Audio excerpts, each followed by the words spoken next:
Thank you very much. Please hug each other as we usually do.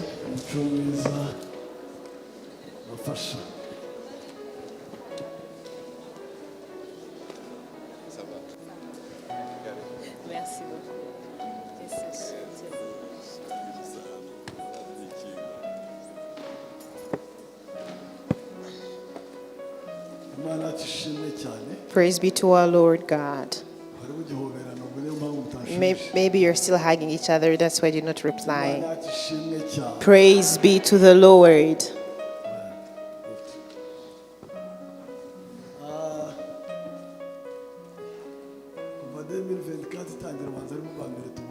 I believe this is our first time meeting since the beginning of 2024.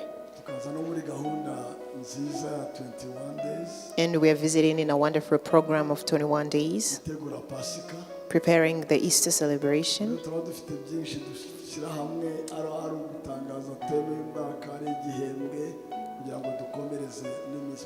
So we have a lot that we're going to share a bit, starting the theme of sharing the theme of the year, but also introducing the trimester as well as the prayers. We are going to wish you a happy new year. I believe we're not wrong.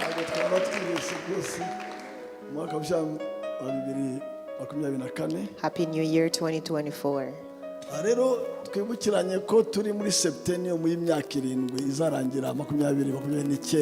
us remind that we're in the 5th septennium that is going to finish in 2029. That is why we have those numbers 2022 to 2029.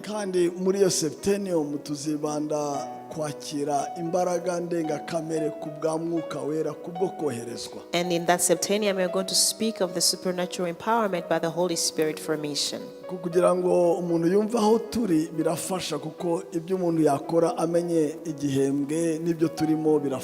That is able to help us understand better the season we're in, what we are learning, and also go according to the trimesters.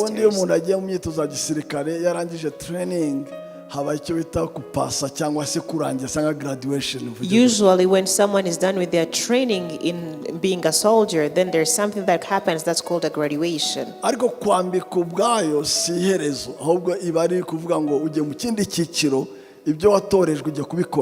empowerment does not mean the conclusion. It rather means you have now been given the tools to go and do what you have been taught to do.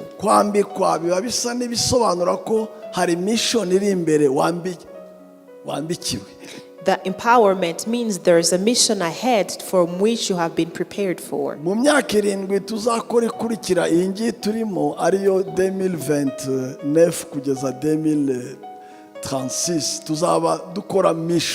the next 7 years to come, from 2029 to 2036, we are going to be doing mission. Septennium izaba just focused on a mission. Dubai, hose, Arabia, wherever ikintu cya mission kizaba gisuzwe imbere akwisonga aricyo dukora gusa kumwihariko gutyo. That is why you have seen that we have not been doing a lot of missions. Rather, in that septennium, we are going to do them abundantly, be it in Dubai. Wherever we are needed, there we are going to be. Rero kugira ngo umuntu ajye gukora mission neza nuko aba yambitswe, abafite imbaraga, abafite ibikoresho, abafite ibyangombwa. N'umuntu ugiye ku ishuri bamushakira kamalete, bagashaka utuntu bakavuga ngo genda ujye kwiga kuko ufite ibyangombwa byatuma wiga neza. So everyone who's going on a mission has to be empowered. This means the same way a child is prepared to go to school, they receive all the materials needed for their schooling, then they can be sent to go to school. When God declares a season, He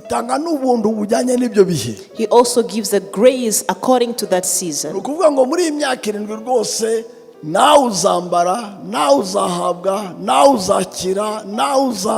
That means in the next 7 years you are also going to be empowered. You are going to be clothed with power. You will also receive and receive and receive. So I'm going to mention a few of the things you need in order to be ready for a mission. For example, when you're going to share the gospel, wa mugani sinzi bagucisha mu ijisho ariko Imana yakoresha ibikomeye, yakoresha ibitangaza bigatuma bitonda bakagutega amatwi. There are some people who might not receive you because of your appearance or they despise you, but if God will give you signs and miracles to accompany the word you are saying, it will allow them to listen to you. Imyaka 7 rero ndakurahiriye ntabwo nawe uzabura impano yo gukiza abarwayi. I am telling you the truth, in the next 7 years you will surely have the gift of healing the sick. Ndetse no gukora ibitangaza. And also doing miracles. Atari kubwawe ari kugira ngo aho wagiye kuvuga ubutumwa bagutege amatwi. Not for your sake, but in order for those you have been going to share the gospel with can also hear you out. Kumwihariko rero uyu mwaka icyo dushaka kwambikwa niki? In a particular way, this specific year we're speaking of this type of empowerment. Ariyo 2024 uyu mwaka. This year of 2024. Niki twifuza guhabwa mbere ko umwaka urangira, mbere ko dukora ubunani? What do we need to receive before we conclude the year? Turifuza ko buri muntu muri mwebwe ahabwa amaso mashya, ahabwa ubushobozi bwo kubona, bwo kumva, bwo gusogongera, mbese abe empowered muri senses. We want everybody to receive the eyes, the spiritual eyes, the ears, the test, to be able to tap in the supernatural. Kuko yugiye ahantu Imana yakubwiye ko hajya wayumvise kandi wabonye ko hakenewe, uhakora umurimo neza. Because when you are going to a place and God has revealed to you beforehand what you're going to do or where you are going, you are able to do that work and do it well. Ndafata urugero rwa Paulo. I'm going to take an example of Paul. Agiye kujya Makedonia yarose, araryama ararota umuntu amurembuza ati ngwino wacu, amenya ko Imana ibohereje kujya Makedonia kujya kuvuga ubutumwa. Before he went to spread the gospel to Macedonia, he had a dream seeing somebody at the other end calling him forward, and he realized that God was calling them to share the gospel in Uyu mwaka rero muzarota. So this year you will dream. Abo indoto zarangiye batakirota muzarota. Those who are no longer dreaming, you are surely going to dream. Ibigiye kuba muzarara mwabibonye bigatuma mujya kubibona mwabibonye. You are surely going to see something before it happens, and it will happen after you have seen it. Muzarota bo muzahura nabo, muzarota abantu bicaye ukuntu ukavuga ya ibi ndi kubona naraye mbirose. You are going to dream meeting with people, you are going to dream seeing gatherings, and you will say, surely I have had a dream of this. Kuko iyo umuntu agiye Imana imwohereje akeneye kumenya ko ajyanye nayo. Because when you are going somewhere God's sending you, you need to know that you're actually going with him. Niyo mpamvu Gedeoni yabwiye Imana utajya nanjye ntaho njya. That is why Gideon told God, if you do not go with me, I will not go. Narambwira genda nizo mbaraga ufite sizagendana nawe. God told him, go as you are. Am I not going with you? Niyo mpamvu yabwiye Imana nimba ari gutyo uruhu rujyeho amazi ubundi rwume. That's why that he was saying, now if you're a God, then let the skin be wet and the grass be dry, and the other way around. Muzarota. But you will dream. Muzahishurirwa. You will receive revelations. Muzagira ubwenge n'ijambo ry'ubumenyi mu buryo butangaje. You will have wisdom and the word of wisdom in a supernatural way. Nicyo kizabafasha kuba mwashobora guhagarara imbere y'abakomeye n'abandi mukavuga Yesu mushize amanga. That is what is going to enable you to be strong and bold and speak of Jesus without fault. Ubwo ijoro ribarwa riraye. On the night can only be spoken about him who has been in the night. And someone is not afraid of the forest, they're afraid of what they met in the forest. You cannot speak of a God that you have not encountered. That time you become a spokesperson or a lawyer, you do not become a witness. So this year you will encounter God in one way or another. And that will cause you to go. And you will speak of the God you have known, the God that you have seen, the God that you met. That is going to make you a witness instead of just being a spokesperson. When Moses was going to speak, when he was about to be sent, he first looked at the burning bush. He saw the burning bush. But it was a burning bush. Before he got closer, the voice told him, stop where you are. Remove your shoes. For where you are standing is a holy place. abana ba Isirayeli God told him, go and speak to the children of Israel ko ngutumye kubavana mu buretwa bwa that Giputa. I'm sending you to remove them, take them away from the Aramubaza, slavery of Egypt. nibambaza ninde wanyoreza babwira ko ari inde? And Moses asked, when they asked me who you are, what should I say? Uzababwire ngo ndiho. He answered, tell them I am.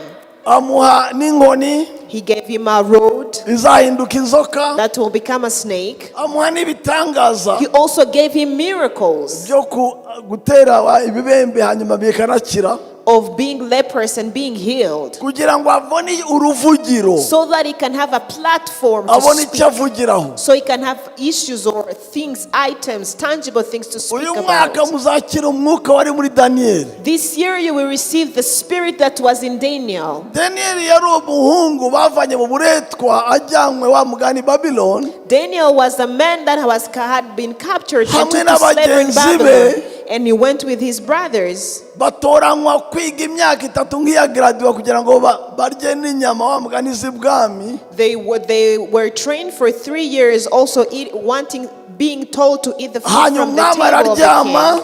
The king slept, Ararota, had a dream, amaze kurota. and when he dreamed, I don't know if he was doing it on a purpose or not, but he called for them and said this, I slept. But that's me saying, and I did dream. But now this is the issue. What I dreamt. Give me what I dreamt. They told him, we cannot tell you your dreams. Tell us what you dreamt. And us, as those who do divinations, we're going to explain it. We're going to tell you the meaning of your dream. And he told him this, first give me my dreams, so that I can know that you are giving me the true meaning of my dream. And they replied, Lord, King, there is no king or master who has ever asked his people to give what you're asking. Tell us your dreams so we can interpret them. And the king was like, tell me my dreams and also the meaning of my dreams. And he got angry.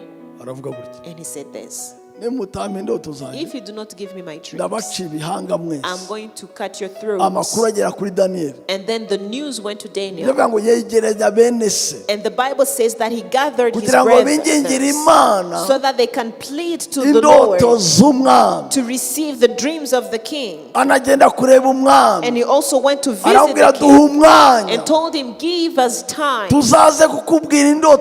will come and tell you your dreams and the meaning.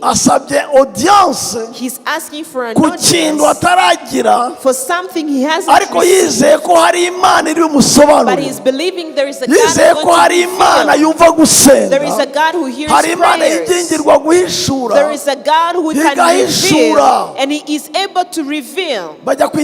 So they went to pray. And in the middle of the night, that God who revealed, he gave him the dreams of the king. And he went to find the king. And the king asked, are you here to tell me my dreams and the meaning of my dreams? And he said, no, Master, there is no, I'm not going to tell you your dreams and its meaning. What you have asked, there is no diviner, there is no wizard, there is no witchcraft that can divine it. But in heaven, there is a God in heaven. The God in heaven does not only explain, does not only speak, that God also reveals. He also reveals. He gives light. He shines light. He reveals the hidden. That God in heaven can see the unseen. That God in heaven can see what you have dreamed without saying it. May God give you those eyes. May God give you that capacity. May God lift you up. May God give you those eyes so that He can make you that, give you the grace and give it to me as well. And then he shared with the king his dreams. yongeraho n'ibyo And bisobanuro. he also gave the discernment of the dreams. Umwami yikubita hasi, And then the king bowed Uwiteka Imana ya Daniel and niyo say, Mana. the Lord of Daniel is the only God. Aka rero niyo igiye kuvugaho. So this is what I'm going to speak about. Abantu b'isi The people of the ntabwo world, bazakizwa kubera dusenga they will neza. not be saved because we pray well. Bazakizwa babonye ko twamenye ibyo tutakamenye, They will be saved because they have seen you have received bakikubita hasi what bavuga gutya ngo we have received what is anointed. Uwiteka They will Imana bow ya, down and Mana say, ya, your niyo God, Mana his yonyine. God, is the only God. Imana ibahe May God give you ubuntu a grace bwo kumenya iby'amaso inyama n'amaraso bitamenya, to know what the blood and what the flesh and blood cannot tell. kuko uvanyemo iby'umwuka Because if you were to remove the things of the spirit, itoro ryasigara parti politike the gusa, church would just remain politics. nayo idafite n'intumbero ya sosiyale. Somebody has a vision of social. ikitugira umwihariko wacu, What makes us particular, ushobora gufata ijuru ukumva ibiri mu ijuru, we first request to hear what is in kuko heaven. Bibiliya ivuga kandi Because the Bible says, iby'amaso atabonye, what eyes have not seen, iby'amatwi atumvise, what ears have not heard, ibitarazamutse mu mitima what has y'abantu, not been revealed to the hearts of iby'amaso atabonye men, ayo, what eyes has not seen, iby'ubwonko and butasobanukiwe, what the mind cannot understand, has not perceived, and what the emotions could not perceive, ibyarenze ubumiri, that was beyond what was beyond knowledge birenga umutima, and was beyond the heart, Ibyo. the conscience. ibyo That ni by'Imana that is what God yahishuriye has revealed abayikunda. to those who love Mu yandi Him. magambo, In other words, abantu bazabona ko Imana idukunda people will not see that God loves cyangwa us tuyikunda or that we love Him tutarabona, before we see, tutarahabwa, before we receive, tutarahishurirwa, before we receive a revelation ibirenze of amaso, what is beyond eyes or bikarenga sin, n'amatwi, when what is beyond the bikarenga understanding n'imitima and y'abantu. beyond the conscience or the heart. Nari nzi ko mwishimira ko I Imana thought you were going ibafitiye to umugambi rejoice mwiza that God w'Imana. has a great plan for you. Nari nzi ko munezererwa ko I Imana thought you would ibabikiye. rejoice of that. Mushonje mugize mute, You are hungry and the greatness is hidden nagenda for mvuga you. n'abandi, I can also give Navuga more Yosefu. examples. I can speak of Joseph. navuga n'abandi, I can speak of more ariko examples. Imana But God, yacu our God, itarobanura ku who butoni, does not show favoritism, ibaha amaso may mashya. He give you new eyes. Mu gisirikare Be in an army, ndemera ko nta musirikare w'umuyobozi wagenda I know and I believe that there is no great a surgeon, hari igikoresho bita ni amadurubindi, harya ni amadurubindi, binoculars, yes, jumelles. babize gutya gutya. Icyo gikoresho Those binoculars, gifasha cyane cyane kamanda it is going to help the commander kureba kure, to see from far, to see Yareba afar. kure, When he sees akabona afar, aho umwanzi ari, then he can see where the enemy is. bigatuma atagwa mu mutego w'umwanzi. And that will make him not fall into the trap of the enemy. aramutse atayifite If he did not have those, yayoba agasanga basakiranye n'umwanzi, he will be misled and fall in the trap of the kandi enemy. yakaba yamubona akiri kure. And he should have seen him from afar. Iyo jimere rero So those binoculars, nubwo atari mu gisirikare gusa, and it's not just in the army. ejo bundi nagiriye ubuntu bwo kujya Akagera, Recently, I had a grace of going to Akagera Park. hanyuma dukora tawa muri pariki. We had a tour in the park. Tubona inyamaswa z'inkazi zita inosori. We saw rhinoceroses. Hanyuma rero batubwira ati ziriya ntawe uzegera, muzirebera amadurubinde muri kure. They told us these are wild animals. You cannot approach them, but you have to see them through Dufata amadurubinde binoculars. tukajya tukuregera nyine ukareba gutyo. We took binoculars and we saw them from afar. Ariko nubwo ari yaba muri ibirometero bingahe ukayibona aho ngaho. But then, though they're in a far away more kilometers, you can see them as if they were close. Ayo mataratara, ayo madurubindi. Those type of glasses, those types N'ubushobozi of bugufasha binoculars, kubona ibiri kure. that is a capacity that Bikaba enables you hafi. to see what is from Imana far. iguha amadurubindi. May God give you those Maze glasses ibitaraba so that those that ubikurure hafi. what hasn't happened, you Ubyumve biri can hafi. bring it closer, Ubibona ukuntu. that you can see it as such. Of course tugiye kureba impongo zo nyine ni metero imwe nda Of course, if you want to so visit utundi tundu ukagera iruhande ariko to visit zebras in Seoul, you can also ndi only see them gushaka from imvugo close. kuko ndi kuvuga ibirenze amaso I'm n'ubwonko trying to niyo mpamvu byangoye I'm trying to explain it, Reka but I'm mbahe speaking urugero. of the unseen. That's why it's kera kind of tough. mwarwaraga inzoka kera mwarwaraga inzoka You used to have abarwara ascarise abafata arya ahita gute bya bindi you used to have ascaris, amoebas, cyangwa se n'ibindi mukajya kwa muganga and you would go to the hospital. muforomo agafata akantu bita microscope And then a nurse or a akagira technician will look through the microscope. akakubwira ngo ascaris ziruzuye na tenya ibintu bese gutyo bakaguha And he will tell you you have ascaris and tinea. icyo gihe twebwe That time, bagakwiriza ubusa ku nguvu mpaka sezera you would fast ariko until bakureba 4 gusa nkariya p.m. ntabwo urya ibishyimbo n'ibijumba They will ntabwo make you ukoraho sit in a place so that you can fast. izo nzoka Those ntawazibonesha amaso worms, they were unseen with the naked ariko eye. kutazibona ntibisobanura ko zitariho But not seeing them with the naked eye does not mean they zirahari are ariko not imbaraga present. zawe ntizazibona They are there, but you do not have the reka capacity ndeke to see ibyo them. reka ndeke ibyo Let me just leave that. hano mufite abantu bafite ibiro 100 bafite Here you ibiro have people who 80, have 100 kilos, 80 kilos, bafite baremereye who are heavy weighted. ndabona mwese aha ntawe ufite munsi ya 60 I can see Ni here bakeya none, bafite only a munsi ya- few. mwese mufite 60 At kilo least you have 60 kilos and plus. ariko aho mukomoka ntimuhabona But you do not know where you come from. intanga yababyaye The sperm that gave Ntabwo birth to wayirebesha you, amaso. you cannot see it with your naked eye.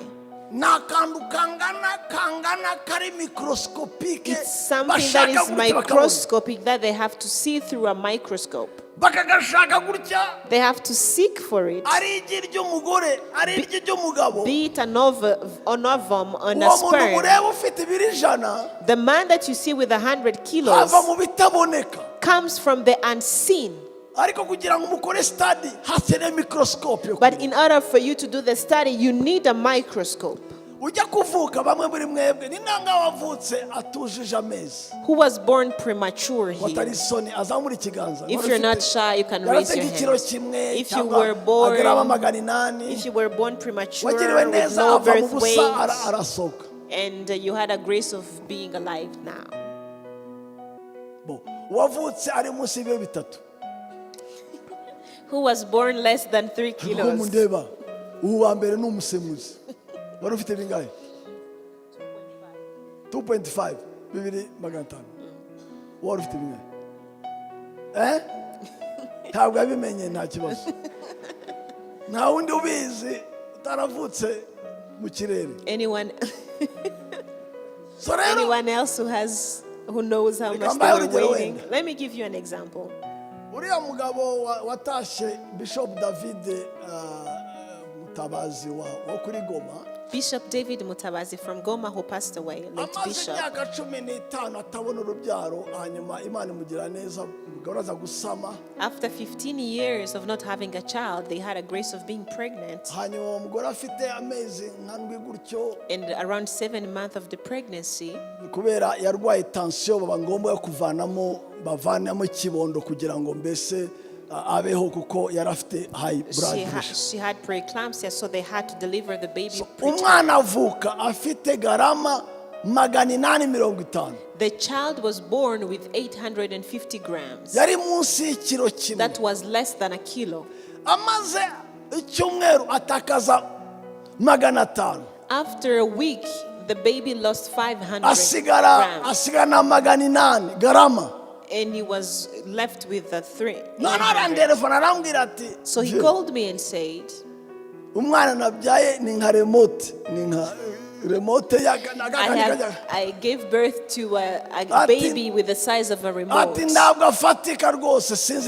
a TV remote. So it took 7 days of prayers and fasting, and we prayed together.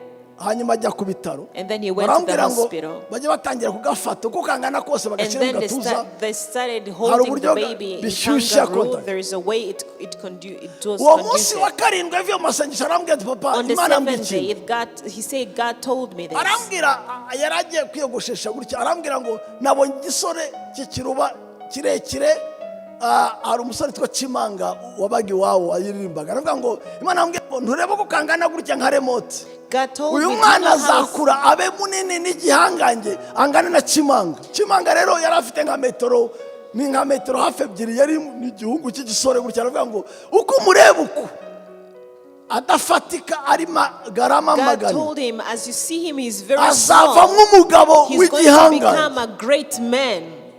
Imana iguha amaso abone ibitaraba May God nk'ibyabaye give you the eyes ibikiri to see bitoya what hasn't ikwereke happened, byakuze what has happened, bigufashe whatever is kwitwara small, neza for igufashe you to grow, for you to see it grow, it will help you conduct yourself well. rero iki gihembwe twavugaga kwakira So this tudefinisa This izina ry'Imana. trimester, we were trying to explain what this revelation of how to receive the Event these y'ijuru eyes. rero So in these 21 days, ni uguhabwa it is to receive amaso eyes agufasha kurushaho kumenya Imana yawe that help you, enable you to know God better ukanamenya n'imbaraga zayo and to know His power, hanyuma amateka yawe agahinduka for your history to be changed. atari imbaraga zisanzwe Not just regular power. za mbaraga zazuye Kristo mu bapfuye The power that raised Christ from za the dead. mbaraga zivana zikakuzamura The power that gets you out and removes you. za mbaraga zihindura amateka The power that changes history. kandi Imana irifuza kubikora And rwose God truly desires to do so.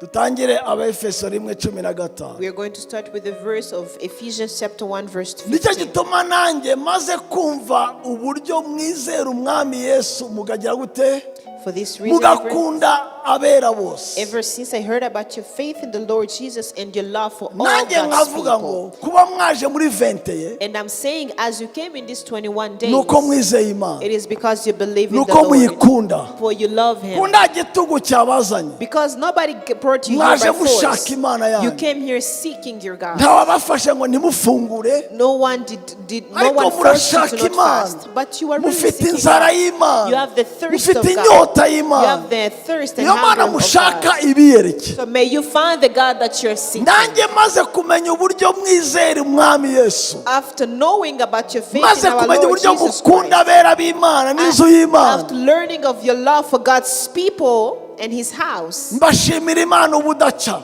I have not stopped giving thanks for nkabasabira uko you, ngize gute remembering you in uko my prayers, nsenze remembering you in my prayers. mbashimira Imana I thank the Lord for you, urudaca unceasingly, nkabasabira uko nsenze and I remember you in my prayers. nanjye mukambaza ese usenga usaba iki And you can ask me, what do you pray for? kugira ngo Imana y'umwami wacu Yesu I Kristo keep asking that the God of our Lord ariyo Jesus data Christ, wa twese the God, our w'icyubahiro Lord, the glorious Father.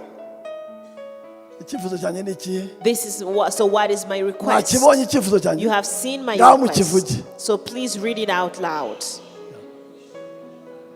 Amen. May give you the spirit of wisdom and revelation, so you may know Him better.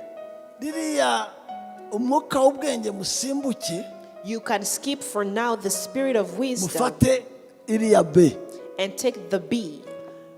tuzayisubiramo umwaka utaha We're going to speak of wisdom ubushishozi next ariko year. reka dufate B But this year, let's speak ngaho of muvuge n'icyifuzo revelation. cyanjye So now, repeat my request, that He may give you. bisubiremo gatatu You can repeat that 3 times. nyongera di Repeat it even more. ngira neza rwose Repeat it even more. ngusha neza basi Repeat shyiraho once ka again. volume Add your volume. ngiye mbaza buri muntu uko abyumva yansubiza iki If I were to ask each and every one what they understand but those words, what would they reply? yedidiya nkubajije ngo guhishurwa urabyumva gute Yedida, if I were to ask you, what do you understand by revelation? nicyo narizi nkakimenya kubw'umwuka we si icyo utarizi par exemple nk'umugabo wawe Knowing what I do not know. icyo Knowing what I atarazi do not know by the help of the akakimenya Holy ku Spirit. bwa mwuka wera knowing what you do not know by the nta help wundi of the wamfashe Holy ikindi Spirit. kigero cyo guhishurirwa. Is there any other one who can give me an answer over revelation? kumenya ibizaza utarabigeramo. Learning your future before you get there. aho abahungu baziga aho zarangiriza amashuri n'abandi. Ya iki kintu cyo guhishurirwa This thing of revelation, naza ntanga ingero ariko kiraryoshye cyane. I've been giving examples, but it's kandi something that is kubera very ko abantu sweet. bashaka guhishurirwa And because people desire to have revelation, niyo mpamvu abanyarwanda benshi n'abanyamahanga bagwa mu mutego wo kugwa mu bahanuzi ndetse no gupfumura no kuraguza. nuko mu muntu harimo inyota yo guhishurirwa. that is why a lot of Rwandans and people from different cultures fall in divination and witchcraft, because a person has a thirst of receiving revelation. naho ze ngenda mu modoka n'umwana w'umukobwa mu mahanga mbona ko asa n'abanyarwanda gutyo, hanyuma rero umugabo twari kumwe n'umukirtisite ateze kumubwira wowe uri umuherezi, amubwira ibintu gutyo abimubwira nka bitatu gutyo. umukobwa mbona yataye umutwe yishimye cyane, mbese kuvuga ngo uri umuhanuzi se. I was walking in a car with a stranger. I could see that there were also Rwandans, but then there was an occultist next to her telling her you were the last born, explaining things to her, and she was so happy. hanyuma ngiye kureba nsanga yambaye urupeta gutya rw'abafrimason. And then I saw that he was wearing a ring. numva mfite impungenge y'uburyo uyu mukobwa yataye umutwe ari bwo mu biganza by'abantu batari beza. And then I felt this lady is going to fall in the wrong hands because of the motivation of the ndamubwira wa excitement. mukobwa we, I see. ibyo bigutangaje nakubwira ibiruta ibyo ngibyo. I told her whatever that is surprising you right now. nawe se ujye uwerekwa. I can Now tell you you more. She asked me, can Now you man, also it's have John. revelation? I said yes. nsanga And I found itorero nitagira capacity yo guha abantu umucyo ku byo batazi If the- bazabishaka hanze. if the church lacks the capacity to give light to what people are lacking, they're going to find answers elsewhere. aba nibatugana bagasanga ntacyo twababonera bazibonera bazishakira kubona bazabishaka mu buryo budakwiriye. If people come to us seeking answers and we are lacking them, they're going to find ways of providing answers themselves. nanjye ndinyiga Imana data wa twese And I pray to our God, w'icyubahiro, this glorious Father, iyo Mana yanjye ibahe umwuka wo guhishurirwa. that He will give you the spirit of revelation. ijambo rikurikira rero And now riraryoshye. the next word is even sweeter. bitume So that, bitume so that, bitume so that, bitume. so that. yandi magambo mutarahishurirwa ntimuza In other words, unless you receive ntawayimenya atagize revelation, gute. you cannot find Him unless you Uwayishyura have wese been agira received. ate. And everybody who has received the revelation will surely know Him better. Amen. bitume mugira mute. That you yandi may magambo know Him uyu mwaka better. In muzayimenya other words, kabisa. this year you will surely know God. muzayimenya. You will know muzamenya God. ubugari bwayo, You will know His uburebure bwayo, His length, imbaraga zayo. His power. muzayimenya. vuga You ngo will nzayimenya. surely know Him. You can say, uyu I mwaka will know Him. nzayishyirwa maze ngire ne This year I will receive nimenye. revelation and know Him. ndi gushaka urugero rworoshye. I'm trying to find an easy example. yesu ahindukira abigishwa be Jesus turned to His disciples arababaza, and asked them, abantu bavuga ko ndinde. who do people say I am? baratangira They started. yeremaya, yohana batiste, Jeremiah, John the umuhanuzi. Baptist, a prophet. bagira ngo bagishubije. And then they thought they had answered the Arahindukirana. question. And then He turned mwe and asked, Apana abantu. as for you, not for the Me. others, as for you, uvuga ko ndinde. who do you say I am? hanyuma ingwakuzi And then the smartest, the quickest, muramuzi, you know him. yabaga yihuse. He was always mwamumenye wari we? Don't you know who ninde it we is? ngwakuzi? Who was the quickest? aravuga And Peter was like, uri Kristo You mwana were w'Imana Christ. nzima. the Son of the living God. yesu aramuhindukira gutya, And God turned and told him, si inyama it is not flesh si amaraso and blood Nari magambo si kamere. In other words, it is not your nature. Si bisanzwe. It is not the natural. Si naturel. It is not the natural. Si bisanzwe. It is not the natural. Si amashuri ya It is kaminuza. not the school you went to. Si n'imbone y'ijisho. It is not also the iris of your eye Yagushoboje kubimenya. that has enabled you to see Ibi this. ngibi umenye. This that you have known, seen. Ntibabimenya. Usually they don't know this. Barabihishurirwa. They receive a revelation. Ibivuze What you are saying bimenya n'abahishuriwe gusa. can only be known by those who receive the revelation. Maze aravuga rero. Then he spoke. Kuko wamenye. Now because you have known me, Kuko wamenye. because you have discovered, Kuko wahishuriwe because you kumenya. received the revelation of who I am, Ubumenyi wagize the knowledge you have received ntibugusiga ko wari umeze. will not leave you as you are. Amen. Kuko wamenye. Because you know me, Kuko wahishuriwe. because you received the revelation of who Ishurirwa I am, ntizagusiga uko umeze. the revelation will not leave you the Kubera ko same. wagize amaso Because you have received the arenga eyes imbone. that is beyond the Arenga iris, the amaraso sight, n'inyama. and the blood and the flesh. Uko wamenye uko How you are known me biraguhindura. now, it will change you. Ntangiriye aho. This is where I'm starting. Ntabwo ukiri urubingo You are no longer the reed ruhuzagurika rudafite that gufata is back and forth without having a substance. amaso mashya agiye kukugira urutare. The new eyes are making you a rock. Ikimuhinduye ni iki? What transformed him? Ikimuhinduye ni iki? What transformed this Gitumye man? ahinduka ni iki? What transformed him? Revelation. Nanjye ngahanura nimba ari uguhanura nimba ari And I'm kwifuza. prophesying, and I Uyu know mwaka that nawe ubone prophesying biguhindure is May you sesike. also see what is going Ugire to icyo transform. uvamo n'icyuba cyo. May you become Uve mu somebody, bahuzagurika something. gutya Come from ushinge. those who are doubting and be Uve mu rooted. rubingo uhinduke rutare. Don't no longer remain Sefasi the reed, but rutare then become ukomezwe steadfast, the rock, be kubera ko uzaba strong. wamenye Imana. Because you will know Wayimenye mu God. buryo bwo You guhishurirwa will know him by guhindura revelation amateka. that is able to change history. Iki cyifuzo cya Pawulo nanjye ndagifite kabisa. I also have the same Mana ndapfukamye request. ndagushaka God, I'm seeking you, kugira ngo I'm ubwoko kneeling, bwawe so that your people, ubaho umwuka wo you guhishurirwa. can give them the spirit of revelation. Nibahishurirwa When they receive the bazamenya. revelation, they will know. nibamenya When they know, bazahinduka. they will be changed. Nibahinduka When they are transformed, bazakomera. they will be strong. Nibakomera When they are strong, ntibazahuzagurika. they will not be left tossed left and right. They will be rooted. Imana nawe May God give uyu you mwaka this no muri year, iyi vente and in y'ejo these 21 days, iguhe guhishurirwa that He may give you a kugira ngo revelation, uyimenye. so that you may know Him Numara better. kuyimenya After knowing Him ukomere. better, you will be Numara strong. gukomera After being ukomeze strong, n'abandi. you will also Mu strengthen izina rya others. Yesu Kristo. In the name of Mu Jesus izina rya Christ. Yesu Kristo. In the name of Mu Jesus izina rya Christ. Yesu Kristo. In the name Mu of izina Jesus rya Christ. Yesu Kristo. In the name of Mu Jesus izina rya Christ. Yesu In Kristo. the name of Jesus Christ.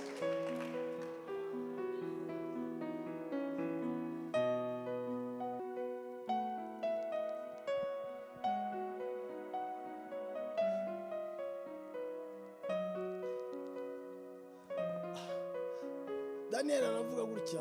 Daniel said this. Haba mu bwoko bwayo bazaba baramenye Imana yabo. Those of his people that will know their God Bazakomera will be strong bakore iby'ubutwari. and do mighty things. Kumenya Imana birakabaho. Knowing God is great. Kandi rero kumenya And knowing God bitandukanye no kumenya byinshi kuri yo. is very different from knowing a lot of things Hari about abantu Him. bamenya byinshi ku bintu cyangwa ku muntu There are people who know a lot Ariko about batazi things or a umuntu. person without knowing the person. umunsi umwe nanjye sinjye njye ariko banza bijya kuba ku I'm not bandi the only person. I believe this happened to nize several guhobera other umuntu people. ndashyuha cyane amuhobera cyane I hugged the person and I was very warm, hot. hanyuma yarambaza harya tuziranye hehe And he asked me, where do we know each other? ndahashaka I tried to find a place. nibuka ko ari umunyamakuru kuri televiziyo ariko namuhobeye I nashyushye cyane remember he was a journalist from TV. ngira isoni zo kumubwira aho muzi I I was ashamed to say where I knew kandi him ibi from. sinjya nyine bijya bishikira nawe And this does not only hari abantu happen ugira to ngo me. urazi kandi There are utanazi. sometimes you think you know somebody, but you really don't. Kumenya byinshi ku Mana no kumenya Imana Knowing biratandukanye. a lot about God and knowing God is very different. Kumenya umuntu no kumenya byinshi ku muntu. Knowing God and knowing a person and knowing a lot about a person. Uyu are two mwaka no muri different things. ntimukamenya byinshi ku Mana. This Muzayimenye. 21, don't know about God. Muzamenye Imana yanyu. Get to know your God. Bizatuma mwitwara ukuntu. It will enable you to conduct you in a special Abantu manner. bazatakaza bata umutwe babe wowe basangira tuje gutya. People will be lost and then they will discover you're just calm. Bibaza impamvu udata umutwe. They will ask themselves why Nuko don't uzi you Imana know? yawe. It is because you know your Uzi God. ikizakora. You know what he will Uzi ko do. izaseruka. You know how he will Uzi icyo ishoboye. manifest. You know what he's able to do. Umwuka wo guhishurirwa bitume iri jambo bitume Spirit of revelation, so that this word, so that nayisobanura ngo bitere I can explain it, so to bibere cause, isoko let it be a source yo kuyimenya. of knowing him.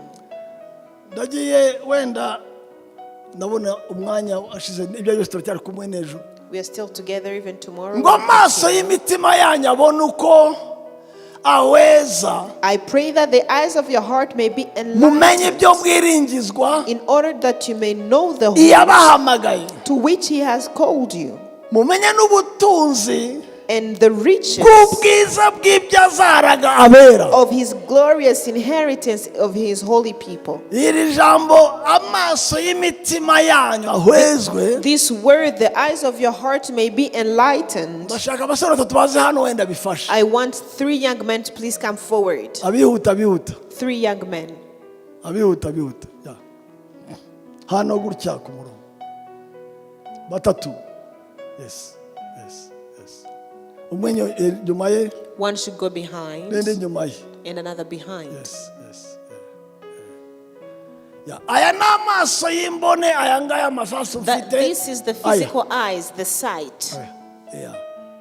Iyo umuntu arebye undi aravuga ngo ye namubonye. When someone sees another person, they say, "Oh, I saw him. Yari yambaye ikanzu itukura. He was wearing a red dress. Namubonye. I have seen him." Iyo umuntu yicaye mu ishuri bagasobanura When someone is in class and then they explain, yasobanukiwe when he has understanding, avuga gutya he says this. ndabibonye. I understood. I understood. Utari uhari yabivangavanga. He who was not present who kind of mix up the Urebye umuntu knowledge. gutya bavuga ngo je vois. They can see, I see. Ariko nusobanukiwe Even the one who has understanding, naravuga ngo they je will say, vois. I see. Ubundi je vois ya kabiri ni je comprends. This second I see is Ariko actually nayo I ni iki? understand. But it's also Nayo ni I iki? see. Ni je vois. It is also I see. Turacyari kumwe? Are you following? Iyo ugiye gusenga ukajya ku karago ugakinga kwa kane ariko ariya mukora umunara kwa kane mukora umunara ukajya ugashaka Imana. When you're going in prayers and you seek God, kuriya kwa Petero yagiye atararya ibiryo bitinze kujya akagenda akabona as akagira Peter extase went prayers and then he akabona went at the top of the ibisa house. n'urutaro biraje hariho saw- inyamaswa zitandukanye He saw something coming down and he saw different types bakambwira of ngo wild haguruka animals. wice And ufungure the Bible told him, God told him, haravuga get up and ndabona eat. And he said, I see. abona mu mwuka So arahishurirwa he received the revelation in the spirit. yataye ubwenge mu buryo bumwe In some way he has lost Ariko arabona. conscience, but he's saying,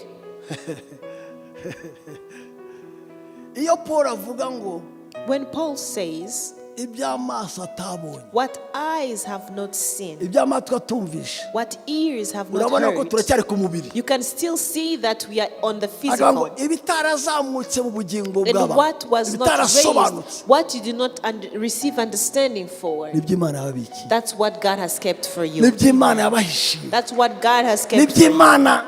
n'iby'Imana yaba That's what God kept for you. buriya hari utuntu turyoshye badasangiza rubanda. There are things that are very sweet that you cannot share with the public. Mu bukwe buriya haba invitation eshatu. Usually in a wedding there are 3 invitations. Hari invitation yo gusaba. There is an invitation for the introduction in dowry. Hakaba invitation yo mu rusengero na reception. And then there is an invitation of the religious ceremony and the reception. Shaho hakaba kandi ka invitation. And then there is another invitation. Gatoya Very small. bajya bagakubita kuri Sometimes machine. they type it very small letters bagashyira mu ma invitation nkeya. and they put it in a few Hari invitations. n'abatakandika. There are even some who do not write it. Mukajya mu gusaba no gukwa. You go in the introduction and dowry. Mukajya mu rusengero na reception. You go in the church and the Mukiri muri religious reception. ceremony. When you are still there, Hakagira umukobwa utambuka. there is a young lady who is going to pass around. Nibagenda usigare. When the others leave, please stay behind. Abantu bose nubona basohotse usigare. When you see other people leaving, please stay behind. Nyuma yaho turajya Serena. After here, we are going to Serena Hotel. Ni invitation y'iki ya That didi. is a dinner invitation. Ijya mu bake cyane. It's only the Bachicha! selected who will attend that dinner. Imana iragushaka muri dine. So God wants you in the Iragushaka muri dine. wants you in the dinner. Ntabwo ishaka kugarukira gusa ku birebwa He na does not bose. want you to be limited to what is N'ibisobanukira benshi. seen. And what a lot of people Hari have ibyo understanding abakunda for. Imana. There are things Hari he ibyo needs abakunzi to go bayo. through. There are things he has to Byakire go nawe through. ni uburenganzira Receive bwawe. that it also your Nawe fatisha portion. rwose. It is also your portion. Mu izina rya Yesu In Kristo. the name of Jesus Christ. Rero ugira ishyaka n'inzara. So have that thirst and hunger. Ndambiye ibigaragara. I am tired of what is seen. Ndambiye ibisobanutse. I am tired of what Ndashaka is ibishurirwa. happening. I want to receive the Ako revelation. mwakumvise. Do you understand? Ndambiye ibibonwa na bose. I am tired of what is seen by all. Ndambiwe iby'ubwenge I am by'ubwonko. tired of the Ndashaka understanding. iby'umwuka. I want things Ndashaka of the ihishurirwa. Spirit. I want to Ndashaka receive guhumekerwa. revelation. I want Ndashaka revelation. ibindi. I I something. want something that is beyond something else.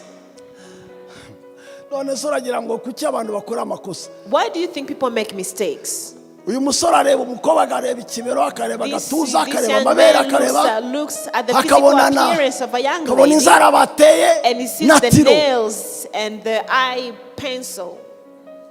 Makeup. akabona amenyo apanze mu kanwa nk'ay'ihene. He sees Buriya ihene well ihene organized, mu bintu bifite amenyo meza ihene ni iya mbere. organized teeth in the mouth. akareba agapanga akavuga ya And he says, iki cyana nakibura naba I mpombye have to get iki married cyana to this one. sinakibura. I want this. arebesheje iki What is he using? arebesheje What is he Ayahe. using to see? What kind of eyes is he using? The Undi physical nawe. eyes.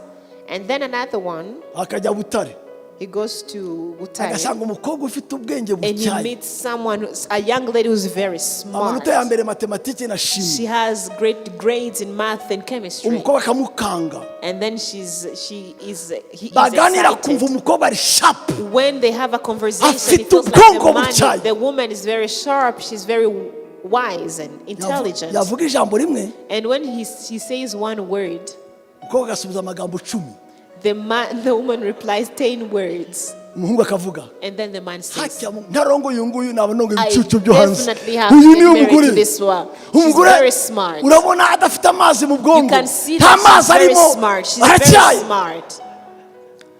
yaba ari igikara yaba atagira amenyo Wait. ariko arongoye ubwongo. Whether she's dark skinned or without teeth, she's Ari uyu yayoba. getting married to ari uyu the yayoba he can be like ari a uyu string. yayoba This one can also Uyu be ntabwo led ayoba. astray, but this one can never get uriya lost. ntabwo ayoba kuko The spirit amuhabwa never be n'ijuru. lost. Because he received her by the heaven, by niko the samweli spirit. samweli yarebye eliyabu That's how Samuel looked at Eliab. amurebye And when he looked at him, aravuga he was kuko like, kuko sawulu yari kirekire because Saul was tall. abona eliyabu ni He kirekire looked at Eliab and he saw him Aravuga, also tall. uyu niwo He mwami says he is definitely kuko the king. umwami asimburwa n'undi umwana nawe kamere. Because a king has to be replaced by a like. Imana amubwira God told him, no. namugaye. He's disqualified. Nturebe uburebure bwe, Do not look at his height. wa mugani ntunarebe nuko wa mugani afite ubwenge cyangwa se Do ubwonko, not look at his understanding and his smartness. kuko njyewe Because sindeba ibyo I do mureba, not look at how you look. ndareba amaso y'umwuka. I look with spiritual eyes. Ibi ndi kuvuga birasa naho ari ibintu byakure bisa What na I'm teori. saying, it sounds as something that is from far away as theory. Mu Imana n'ubuzima But busanzwe. I'm telling you the truth, this is real life. Nawe wahanura. You can also Nawe prophesy. wahishurirwa. You can also receive Nawe revelation. wamenya. You can also know. Nuko tujaragaye mu byinshi. We are very distracted in a lot. Turarangaye cyane. We are so distracted. Tubyuka mu gitondo turi We wake up kajagari, in the morning turajagaraye. and we are distracted. Turajagaraye We are pe. so distracted. Bigatuma twirirwa tupakiza ibyo twabonye gusa. This makes us Nibyo twumva we dusobanukiwe. only keep what we have seen and Ariko tugize understood. umwanya wo gutuza. But if we had time No to gushaka calm Imana. down and seek No kuba God, mu bwiza bw'Imana. to be in the presence of Wahishurwa ni mu God, you Imana. can truly receive Wabona the andi maso. revelation. You can receive new eyes. Ibahe isaha inarenze kandi saha nta kibazo turacyari kumwe. We're still going to continue tomorrow. Ya ndarekeye ahangaha. I'm going to stop here. Ariko iyi event ye But these 21 days, Imana iguhaye amaso may God give you the spiritual kandi eyes. kandi igwe no kubona imbaraga And z'umuzuko may you also see the power of his resurrection. kuko zo zirakomeye cyane. Because they are very mighty, strong, powerful. Hari ahantu bagiye kwibuka There are- twirukangirayo A place where they are going to remember a brethren, a sister. ariko turizera ko Imana idufasha. We believe that God is going to help us all. Iracyabakunda Imana, God is still loving you. iracyabashaka muri soirée yayo, He still wants you in his dinner. akifuza kubatandukanya na rusange. He still wants to separate you from the regular, from Kuko the ayo public. maso yayibiki abayikunda, He kept those eyes for only those who love him. abayikunda bagira ayo maso, Those who love him have those eyes. kandi abayikunda ni uburenganzira bwabo. And those who love him, it is their right. Nabwiye Imana I told God, ndiyakagira ikintu na kimwe kindeba ku buzima gifite akamaro kizabwirwa undi nzakimenye. nothing that concerned me should be told to someone else. I should be kandi the first to yarabingoreye. know. And he has done that Nta for kintu me. nagiye ku buzima bwanjye mbwirwa na rubanda, There is nothing about my life that I ahubwo learned rubanda from baza others. gukonfirima icyo nabwiwe nayo. Others will come to confirm what I Bambere have already heard. confirmation. They will be my Ariko ntabwo ari confirmation. ibyanjye gusa, nawe ni ibyawe. But it's all not only from me, but Nawe it's also yakubwira, for nawe you. yakuburira, He can nawe also tell you, he yakwishurira. can warn you, he can reveal to you. Imana idufashe. Thank you. God bless you.